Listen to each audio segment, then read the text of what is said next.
Aaron Berkowitz back with the Jewish Literary Journal. I'm here with Rebecca Evans, a memoirist, poet, and essayist.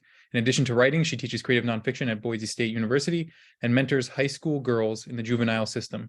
She earned 2 MFAs, one in creative nonfiction, the other in poetry from the University of Nevada, Reno, at Lake Tahoe. Her full-length poetry collection, Tangled by Blood, from Moontide Press, is now available. Hi, Rebecca. Thanks for joining me today. Thank you so much for having me. Again, it's just a pleasure talking to you. I'm excited to be here. Thank you so much. The pleasure's all mine. The first question that I usually start with is why this book and why now? Oh my goodness. Yeah, that is always a great question. And interestingly enough, I didn't think this would be my first book out of the gate. I actually have 2 other books ready. But this was the one that I think had the highest calling for me at this point in my life. I mentor teens in the juvenile system. There's so much silence around domestic violence and childhood sexual abuse. And I think I was just really burning when I was writing this book, and kind of a fire about such a needed conversation. And so it ended up being the one, I pitched them all at the same time, but it was the one that got picked up. And I don't think it's better. I think it's more necessary for right now. Every book finds its way into the world when it's supposed to do some work. And I feel like this is the time it needs to go into the world and be a voice for the voiceless and do some really great work. So it's interesting. You're kind of talking about contemporary work. Do you find with poetry, do you have an eye on sort of contemporariness, if that's a word, or is it sort of like how things last through time, or is that not really a factor? You just write what you're feeling? oh my goodness, I think I consider everything when I'm composing a poem. I study a lot of different poetry, and I try to let the work be what it needs to be. So since I write essays and I also am a memoirist, it could turn into anything. But it happens that this topic, which was a difficult topic for me to find a way into the narrative, poetry gave me access to it. And so surprisingly, it would show up in the poetry. And after a period of time, it's like this is a narrative arc, and I can see how it's starting to structure itself, if you will. So that it just organically began coming out that way, only because this topic was one that it just seemed more accessible. And the stricter I worked with form and just focused on language, the more I was letting go of content and what I desired for the piece. And so the stronger the poem would become, I feel, vocally become, in tone and content. Yeah, I'm curious, when you think of narrative with poetry, I always find it very difficult to think of poems as a work. I don't know if that's similar to you, where it's sort of you work on individuals, and then eventually maybe 6 months, a year down the line, once you have sort of a cadre of poetry, it becomes more apparent as to perhaps a cohesive narrative. For what's interesting for me is I have bodies of projects that I work with. I'm dabbling in all the time. And so every morning I journal, just spend time with myself. And a lot of times in that journal, I'll just put a little note to the top. There's one line and I'm like, this is an essay, flesh this out later. This is, this might go in this project, and after a period of time, there's a body of work. And then I start fleshing things out from there. So I have a lot of different bodies of work in the making, and then a few that are closer to finished, some that are already polished, right? It's a poop hooray of a lot of different things. I think when it comes to poetry, because I do like pushing form, and so the structure matters. Like, how can this be delivered in a way that it's most effective? When I was organizing these poems, I actually strung strings across my office and used clothespins and hung them up like a clothesline, and started moving the piece so I could visually just be with the poems and touch them and move through them. And of course, laying them on the floor with puppies, that was not going to be an option. But just, I start organizing. That's towards the end of like, let me create an arc. I don't like to go in with too strong of an outline in my head of how I think it needs to be organized, any body of work, because I think you don't know what all is going to be in it, right? As you're in that creative generative process. Yeah, I remember when we were, my classmates and me were doing our book / thesis, or individually, but collectively as well, for the MFA. You know, everybody had to come up with their own method of how to visually see their poems in order. So, you know, some people would tape them to walls, some people would hang them up, some people would put them on the floor. I heard people like doing slideshows that would randomize so that they could sort of get a vibe. Oh, that's cool. Yeah, so it's also really curious when we think of poetry as sort of an auditory experience, and yet there is so much when you put it to paper that becomes visual. I don't know, that's always been interesting to me to think around how it looks, even though, you know, it's meant to be read and sort of shared that way. Yeah, and I agree. I think, you know, I don't know if it was Jessica Jacobs or Nicole Brown who had suggested like, hold your poem way out, like set it across the room. What does it look like? What's it is art, it's visual art too. And I think about that when I'm organizing it. And also, does that shape serve the form and the voice of the poem? I think every artist thinks of that. But I also color code my poems based on what I feel vocally and emotionally their tone is. So this book is full of a lot of red tone, you know, gold and red is like infused in there. So I cut half the poems, over 40 poems from the original body of work, and or what I thought would be the original body of work. And a lot of those were because they were cooler and different tones, different color tones, even though the content or the topic might have been similar, they just didn't belong in this book with this tone that I was going for. Yeah, it's interesting you're talking about the tone as a color. A line that stood out to me in the book was hunger that is selfish and red. And I'm curious as to like defining what that is, the synesthetic kind of quality of emotion represented in color. Yeah, I think this comes with my work with empowering high school girls, high school teens in the juvenile system. And because I use empowerment, my fitness background, bibliotherapy, all different kinds of bodies of work. How do I help them access what they're feeling, you know, in their body, especially when you've been so turned off, shut down, turned off that way, and you don't even recognize what your emotions are anymore. So a lot of times I can say, well, what are your hands doing? Well, they're making a fist. Well, what does a fist mean to you? That's angry. So maybe when you're squeezing your hands in response to someone, you might be angry, right? Trying to like get down to that. So color coding things, finding other ways into like, what color would you call your hands, right? If they're representing that emotion, it was helping them access that, which helped me access material differently too. So a lot of my creativity comes from teaching this group over and over and over that are court ordered to come to my program. God bless them. And and so I learn a lot. I learn a lot about what language can do and how to connect language with your emotion in your body, and then try to transfer that to the page where it has meaning and connection, you know. And there's all different ways in, but I try to come at it all different ways, you know, through all different processes. Yeah, it's interesting to think of metaphors as the way in, rather than obscuring. You know, I think oftentimes, you know, that was Aristotle's complaint against poetry. You know, it obscures the meaning of things, but it's interesting how humans actually understand better metaphorically a lot of the time than literally. You know, anger is a thing, but what does that even, you know, how do we define an emotion, or a personal emotion is a very complicated and complex endeavor.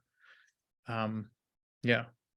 Yeah, and I think when we can offer a metaphor, it doesn't just become a blanket term that we're all gazing over, and it doesn't have a different meaning for everyone. If you say it's, you know, it's like a hurricane, we all can visualize at least some level of a hurricane and connect to that.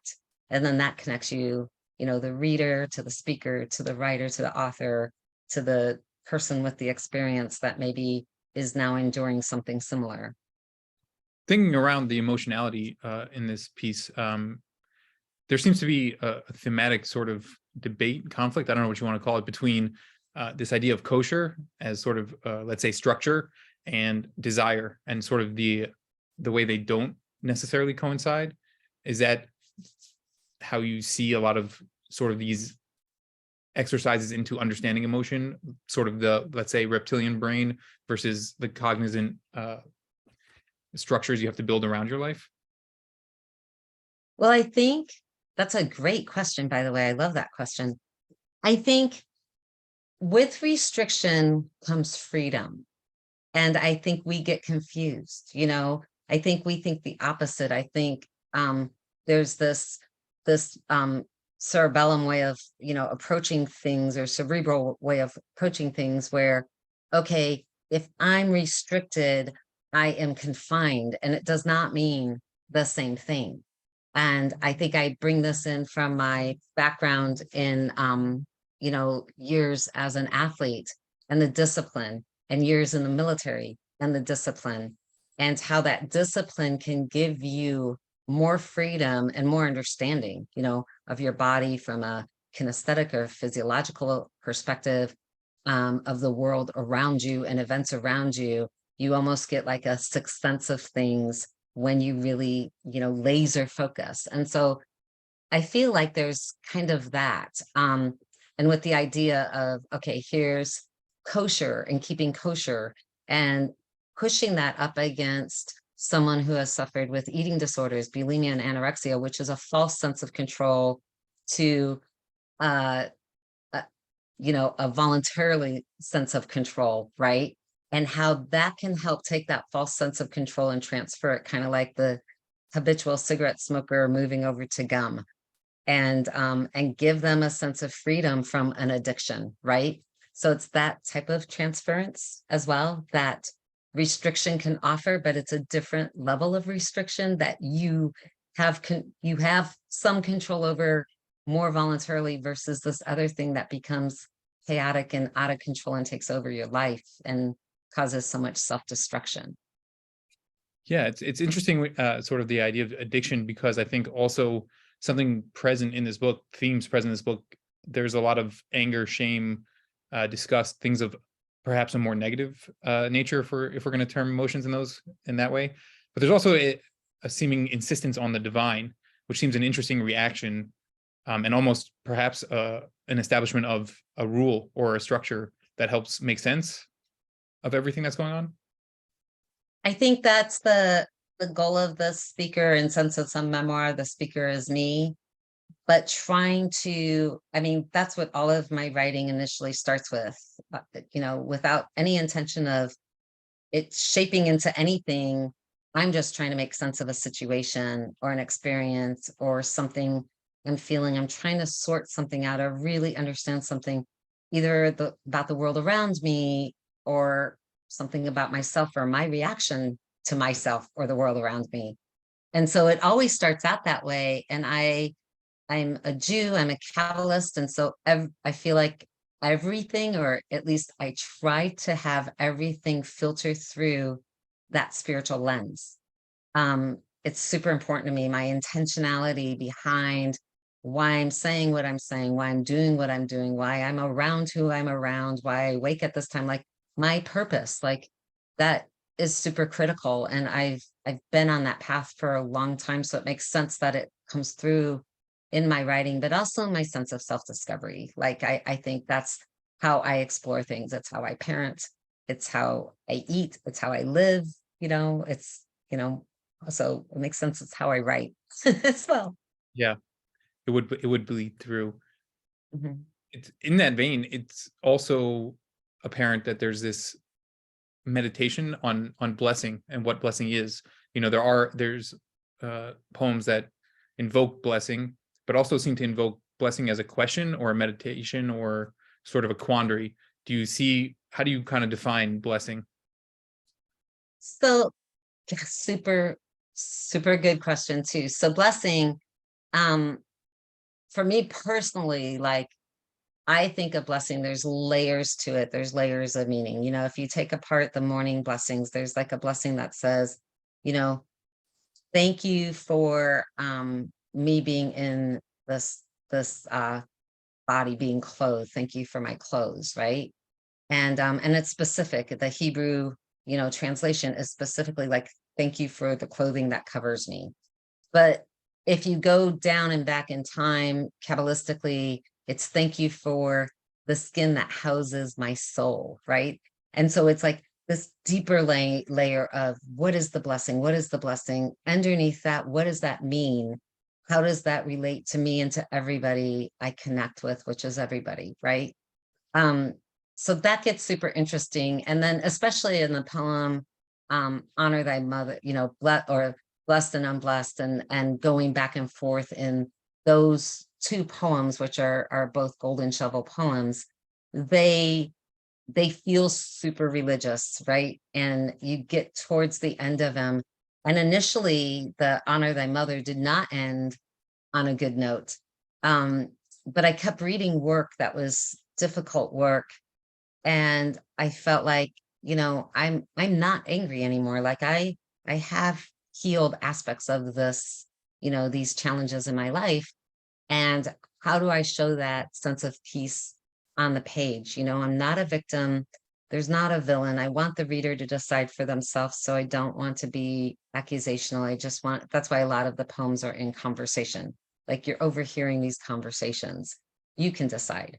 So I wanted that type of thinking to come across as well. But yeah, just trying to stay true to that, and that no victim, no villain. Again, that might have been from Jessica Jacob or one of the Yitzhak poets, the Hertford Jewish Poetry, really inspiring organization as well. So Yeah. Talk to me about the sort of divine nature of motherhood, because that is a theme in this book. And I think sort of in relating to the population that you're serving within the juvenile system, how does that sort of resonate with perhaps those who feel wronged in some sense by their caregiver? Ooh, I was just having a conversation like a couple hours ago with a reviewer who had some questions about the material. And we were talking about like, how did I become a parent, having this upbringing without, a foundation. And I talked a lot about, when I was pregnant with my oldest son, I spent like that entire year going to classes. I think I attended Love and Logic like 7 times. I was a nervous wreck because I knew I did not have a good role model, although I had good females in my life, coaches and other people, but up close and personal. So I read every book that I could find that I felt carried my value systems, went to classes, studied, but I also, in my mind, I played the opposite game. And I just said, I'm going to not do everything my mother did, and I'm going to do all the things she didn't do. And I got this, right? And so that's like taking that approach, like every experience offers you a lesson of how to become better at something, especially our own mistakes. Like if I own all my mistakes, it's like, that's a lesson of what not to do, next time this situation presents itself. So I feel like you can use that. You can use that. You don't have to have a model, a poor model or a negative model or an absent model is a model as well. Yeah, I think also part of it has to do with this, I don't want to say Oedipal, but this balance between consumption and need versus giving and openness.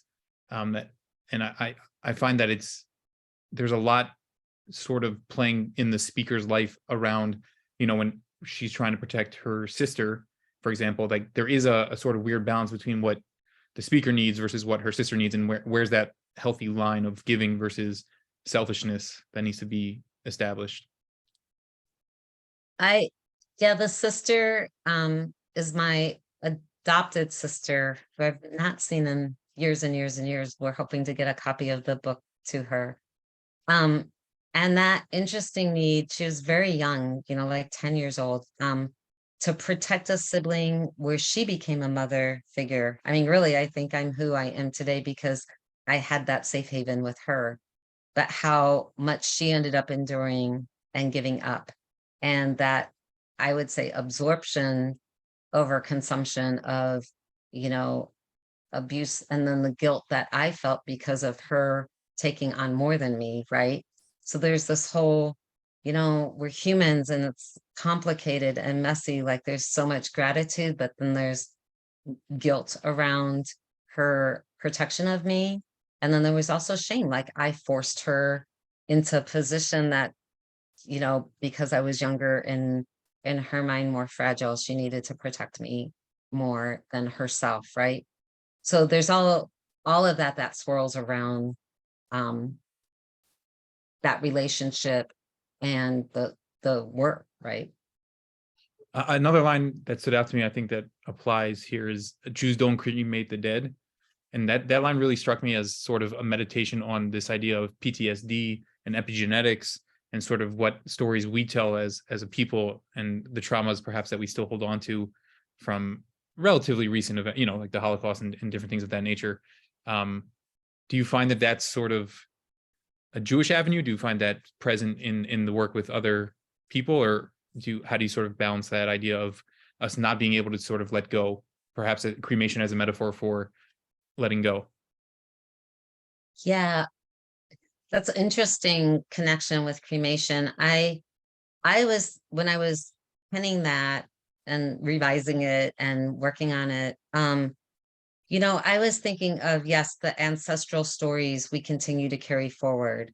And what do we want to carry forward in our culture, right? That we pass on generation. And I think it's so important because that's part of your identity. It doesn't mean you need to embrace the, strict dogmatic rules, but to understand where you come from helps you shape your identity. Like it's super important. And my brother actually did like this ancestry.com. It goes back like 500 years. And it's and my sons are on fire going through and they're like, wow, we have people that were here and people that were there.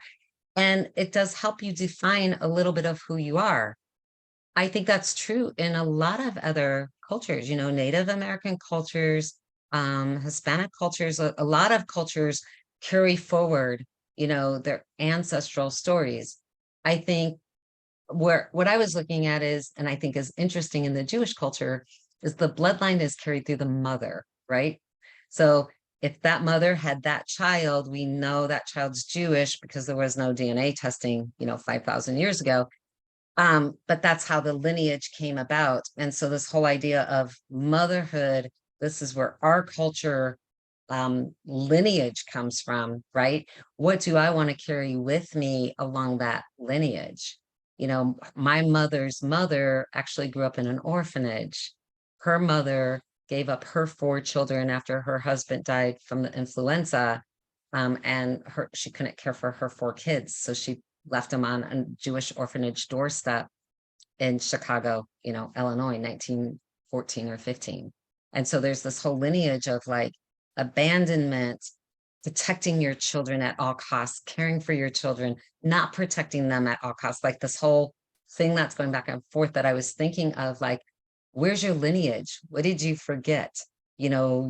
Your mother's mother was so willing to protect her children and make sure they were provided for. She gave them up. I can't even imagine, right?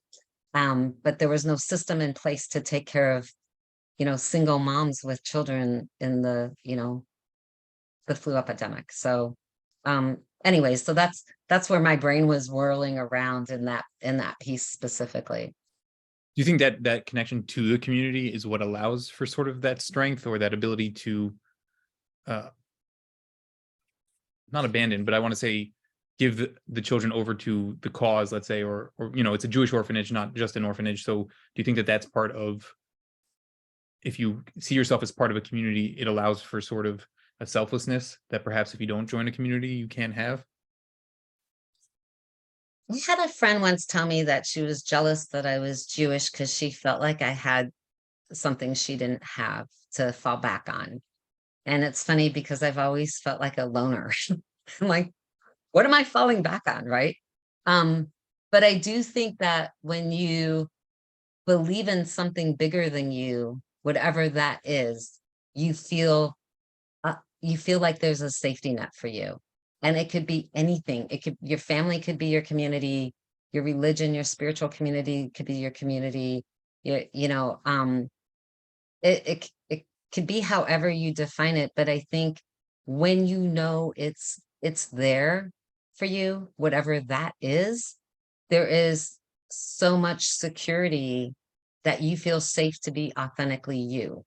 And you can then sit with really difficult choices of what is the absolute right thing, right? I mean, that type of choice to give up a child is an integrity, heart-wrenching choice. Like I can't, people who have been put in that position time and time again, to make that choice, I think you have to be really in a safe place and authentically with yourself to make a choice you don't regret. And how do you have that place, So oftentimes I do think it ends up being a spiritual community or something of that nature where you are allowed to be flawed and everybody there is seeking something, that's in alignment with what you're seeking, that's ethical or, intentional, or hopefully along those same lines, right? Yeah. Speak to me about the title. I think Tangled is a really interesting sort of choice of word versus, I mean, there's lots of options. Why Tangled? It's a line from one of the poems, and the cremation poem. So that's where the title originally came from, but choosing Tangled, what I was feeling, I might start crying talking about this, but what I was feeling when I was really putting this book together in the last year, was like I was untangling, I was unraveling and letting go of these things that were still bringing me hurt and suffering. And it was in that untangling, right, that I was becoming more authentic and true and clearer of myself. And I'm really funny. I started enjoying being around myself more, and things were shifting for me in a healing sort of way. And so the untangling, and I'm offering a series of workshop about, untangling. What do you need to untangle to, become more whole? And it's these things we tangle ourselves up with, whether it's past experiences or hurt or toxicity or addictions or, poor choices or whatever it is, shame, guilt, relationships. We become tangled like a web, and we don't know. You just have to start pulling one thread. And then the other thing is the red string, the Kabbalistic red string, and specifically tying 7 knots. There's no tangle in those knots. There's a prayer, there's a blessing. It's very specific. It offers protection. And so on the cover, the mother is wearing a red string, and then in the artwork throughout. So that was really important to me because you don't see the tanglement in that intentionality behind tying the red string, right? It's very intentional, very specific, calming yourself down and looking at like, what do I need protection from?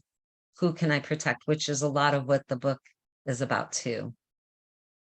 Yeah, the whole center section, the Tina section, is like the spine of the book, her protection and holding the book together, really. Yeah, it's interesting to think of that as structural. And that, again, as we were discussing before, that the structure is sort of what allows for safety or calm or, safety and calm to be present even.